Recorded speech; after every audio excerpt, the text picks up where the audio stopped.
નમસ્કાર, હું મનીષા ઠેસિયા. અમારી યુટ્યુબ ચેનલ ગુજરાત સમુદાયમાં આપનું સ્વાગત છે. ગ્લોબલ વોર્મિંગના કારણે હાલ તો મિશ્ર ઋતુનો અનુભવ થઈ રહ્યો છે. જો કે શિયાળો હવે ધીમે ધીમે ગુજરાતના દ્વારે દસ્તક આપી રહ્યો છે. શિયાળાની સિઝન આમ તો તંદુરસ્તી બનાવવાની સિઝન છે, પરંતુ હૃદય અને જે શ્વાસના દર્દીઓ છે તેમના માટે ખાસ તકેદારી રાખવાની સિઝન છે, કારણ કે તેમના માટે મુશ્કેલી ઊભી થઈ શકે છે. તેનું કારણ એ છે કે શિયાળામાં ન્યુમોનિયાના કેસમાં વધારો થતો હોય છે. ત્યારે વિશ્વ ન્યુમોનિયા દિવસ નિમિત્તે આજે ન્યુમોનિયા અંગે થોડી ચર્ચા કરીએ. તો શિયાળાની ઋતુમાં વૃદ્ધ અને બાળકોને ન્યુમોનિયાની અસર વધારે થતી હોય છે, અને આ સ્થિતિ સીધી સાદી ન ગણી શકાય, કારણ કે ગુજરાતમાં જ દરરોજ ન્યુમોનિયાના કારણે 3 જેટલા બાળકો મોતને ભેટે છે. તો ન્યુમોનિયા છે એ તીવ્ર શ્વસન ચેપનું એક સ્વરૂપ છે, અને જે ફેફસાને અસર કરે છે, જે બેક્ટેરિયા, ફૂગ કે વાયરસથી ફેલાતા હોય છે અને ફેફસામાં બળતરા થાય છે, જેનાથી માણસને ખૂબ જ નબળાઈ અને થાક લાગતો હોય છે.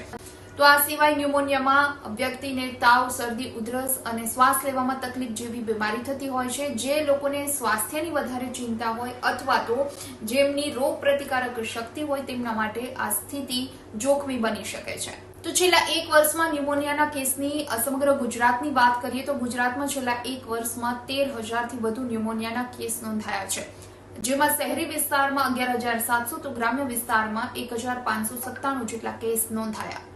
તો છેલ્લા 1 વર્ષમાં ગુજરાતમાં 5 વર્ષથી નાની વયના 980 બાળકોના ન્યુમોનિયાના કારણે મૃત્યુ થયા છે, અને સમગ્ર દેશની વાત કરીએ તો સમગ્ર દેશમાં 1 વર્ષમાં 26,000 થી વધુ બાળકોના ન્યુમોનિયાના કારણે મૃત્યુ થયા છે. એટલે આ આંકડો થોડો ચિંતાજનક પણ કહી શકાય.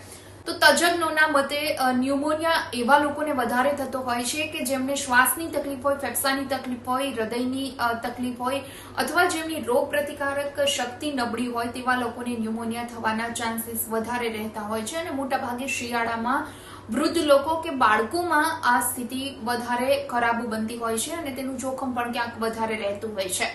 તો શિયાળામાં હવામાં પણ ઘણા બધા બેક્ટેરિયા એક્ટિવ થતા હોય છે, અને આ બેક્ટેરિયા શ્વાસ મારફતે અંદર જવાથી ફેફસામાં ક્યાંક ઇન્ફેક્શન થાય, ફેફસામાં પાણી ભરાય, અને જેના કારણે વારંવાર ઉધરસ અને શરદીની પણ તકલીફ થતી હોય છે, અને આ જ સ્થિતિને ક્યાંક ન્યુમોનિયા કહી શકાય છે. તો ન્યુમોનિયાથી ખાસ કરી વૃદ્ધ લોકો અને બાળકોએ તકેદારી રાખવી જોઈએ, અને 50 વર્ષથી વધુ વયની વ્યક્તિએ ઇન્ફ્લુએન્ઝા અને નાના બાળકોએ ન્યુમોકોલ વેક્સિન ડોક્ટરની સલાહ પ્રમાણે લેવી જોઈએ. તો આ સિવાય જેમને શ્વાસ અને ફેફસાની તકલીફ છે એવા લોકોએ પ્રદૂષણવાળી જગ્યાએ કે ધુમાડાવાળી જગ્યાએ જવાનું ટાળવું જોઈએ. એટલે શિયાળા દરમિયાન જો આવી નાની નાની બાબતોનું ધ્યાન રાખવામાં આવે તો ક્યાંક ગંભીર કહી શકાય તેવા ન્યુમોનિયાથી વૃદ્ધ લોકો અને બાળકોને બચાવી શકીએ.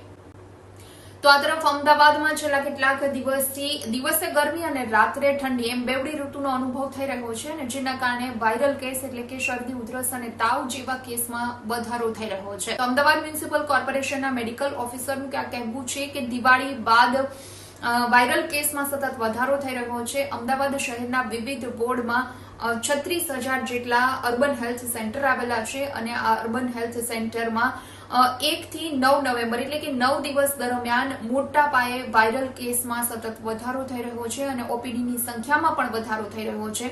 તો પ્રતિ દિવસ દરરોજ 7,000 જેટલા ઓપીડી કેસમાં 1200 જેટલા શરદી, ઉધરસ અને 800 જેટલા તાવના કેસ નોંધાઈ રહ્યા છે. તો આ તરફ મચ્છરજન્ય એવા ડેન્ગ્યુ, મેલેરિયા અને ચિકનગુનિયાના કેસમાં પણ સતત વધારો થઈ રહ્યો છે. તો પાણીજન્ય ઝાડા, ઉલટી, કમળા અને ટાઇફોઇડના કેસમાં પણ વધારો જોવા મળી રહ્યો છે.